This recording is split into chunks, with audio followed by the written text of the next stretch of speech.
अस्सलाम वालेकुम। मेरी मोस्टली वीडियोस जो हैं वो बहुत सीरियस माइंडेड होती हैं और सबक आमोज़ होती हैं, नसीहत आमोज़ होती हैं और इस तरह से हम एक दूसरे से कम्युनिकेट करते हैं। एक दूसरे से मुराद है मैं आप सबसे कम्युनिकेट करता हूँ। तो आज मैंने सोचा कुछ लाइटर मोड पे, लाइटर नोट पे जो है एक छोटी सी वीडियो बनाते हैं।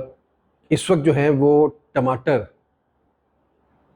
400 रुपये के किलो हैं और जो चिकन है, मुर्गी जो है वो 430 रुपये की किलो है। अब आवाम ये सोच रही है कि चिकन के साथ टमाटर पकाएं या टमाटर के साथ चिकन पकाएं, और आवाम ने ही इसका एक अच्छा हल निकाला। वो क्या है कि इस वक्त जैपनीज़ फ्रूट जो है वो अवेलेबल है मार्केट में, वो 200 रुपये किलो है। उसकी और टमाटर की तकरीबन एक जैसी शक्ल है, एक जैसी मुशाबत है उनकी। तो उसका एक अच्छा हल ये भी है कि सालन में बजाय टमाटर के जैपनीज़ फ्रूट डाल दें, उससे बना लें। सालन को क्या पता चलेगा कि उस सालन में जापानीज़ फ्रूट बना है कि टमाटर बना है, और सालन कॉम्प्लीमेंट्री तौर पे मीठा भी हो जाएगा, एक एडिड फ्लेवर।